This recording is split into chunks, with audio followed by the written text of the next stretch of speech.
Welcome. I'm Kinetic Symphony. I hunt down and report on weird and true mysterious stories, from glitches to the paranormal.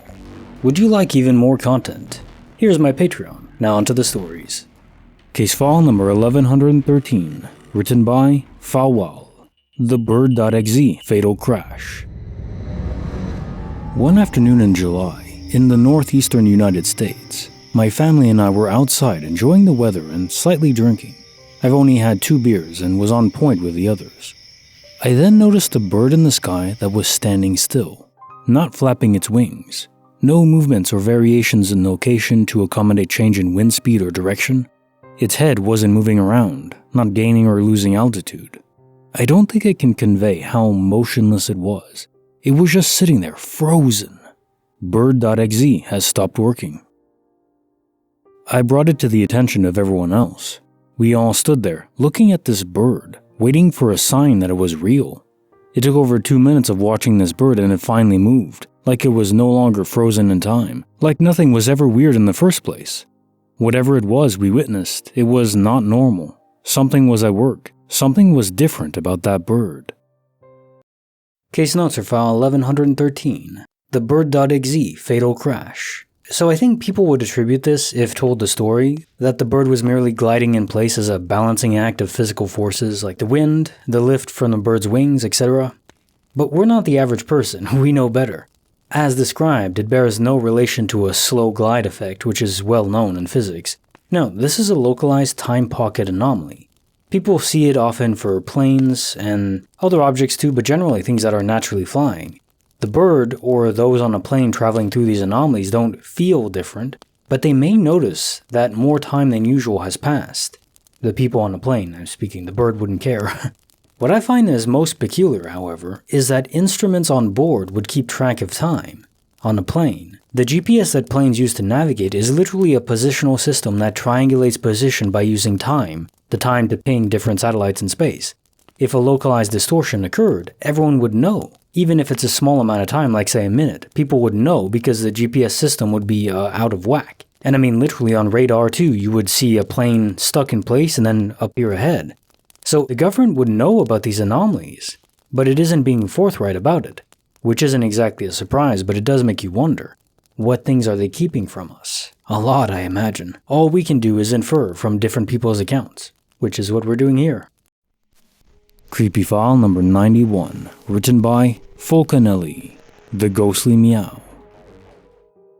About 7 years ago, when I was in middle school, I often had to wait at the school for an hour or more because I couldn't ride the buses and had to wait to be picked up.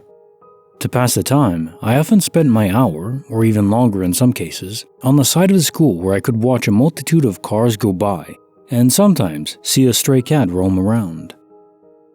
I had always liked cats, and so did the man who lived next door to the school.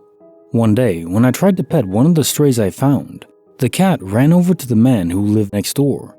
That was really the first time I was able to introduce myself, and where he could do the same.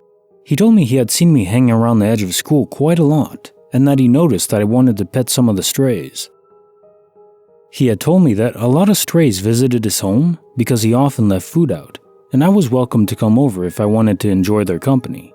I declined that day because it was pretty close to the time I was about to be picked up, and not to mention I had been warned to stay away from strangers.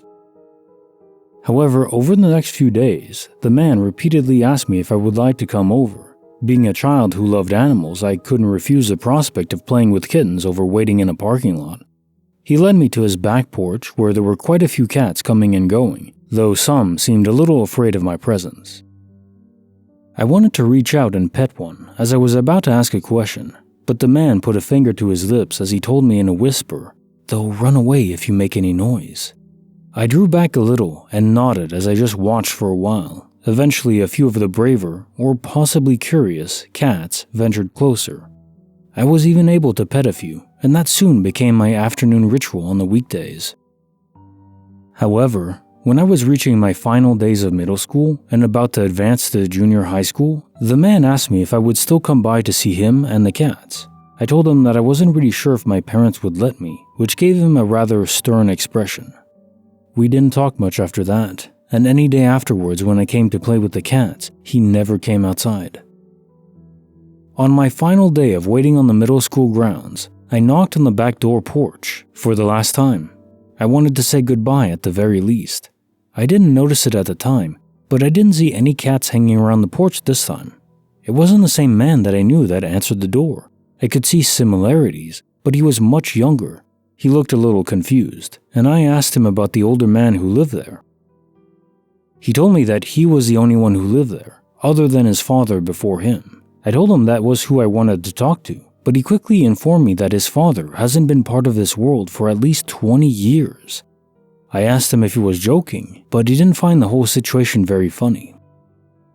Before he could tell me that I should leave, I excused myself. It was time for me to go anyway. Maybe it was best not to think about it. As years passed me by, I started to think that maybe I just imagined the whole thing out of boredom. A group of friendly cats was certainly more interesting than sitting in a parking lot, but that never explained why I never met the older man's son before. Eventually, I came to forget about it until my family decided to move out of our neighborhood. We moved somewhere a little closer to the high school I was currently going to, and it was just our luck that there was a cheap house available in the area. We moved into the home right next to the one where the old man had lived, which made me think about the whole situation all over again. My first few nights in the house were spent wrestling with thoughts about what was real and what wasn't, until each night my thoughts were broken by a faint meow of a sickly-sounding cat. Each night I heard it, I sat up in bed instantly and looked around. I never saw a thing but the empty space in my new room. I was almost convinced I was just imagining the whole thing. A few nights had passed where I never heard the sound of the cats again, finally letting me think in peace and try to drift off to sleep, and rest assured that everything was only taking place in my head. Until I finally heard the sound of a cat once more, this time closer than all the rest. I sat up a few moments after hearing it, thinking that there wasn't any chance that I'm just hearing things this time. When I sat up, my eyes instantly went to the corner of my bedroom. There was an old man with his back to me, kneeling over a small orange tabby. I didn't speak. I couldn't speak. I didn't know what to do until he turned his head to look at me. My widened eyes locked onto his before he placed a finger to his mouth. "They'll run away if you make any noise." Case notes for the creepy file number 91, The Ghostly Meow. So the cat whisperer. Almost certainly a man passed away in the house you frequented so often, the old man, who had an affinity for the feline friends. But you asked the most intriguing question. If the old man wasn't there, it was just his son, why did you never see the son until that day? I don't think the cats were fictional or like conjures of your imagination. I think they were real. Maybe they were drawn to the spirit of the old man who was there, and maybe at the time that school was over, the younger man that was living there was still working or something. That's why you never saw him. It was always on the weekdays, right? So the old man was there in just spirit, and then his spirit drew the cats in, and that's what you were interacting with every day. And then when you told him that your parents wouldn't let you see him anymore, probably, well, he just got depressed, I guess, lonely, and vanished. Kinda creepy though, the way he came back to you in your bedroom. If you are a spirit for years and years, maybe eventually you kinda go crazy. Wonky. And now time for the quote of the day. Nothing like a lot of exercise to make you realize you'd rather be lazy and dead sooner. Randy K. Milholland. Yeah, when you're out there running or lifting heavy weights, you kinda get that impression that, this sucks. I'd rather not be doing this. But don't let that stop you. And at least for me, I'm lucky. I don't like cardio, but I love lifting weights. It's fun. You're always testing yourself and your limits. You're pushing it, and there's a numerical value to it. It's almost like a video game. I love that. Like the video, subscribe, hit the bell. Kinetic Symphony signing off.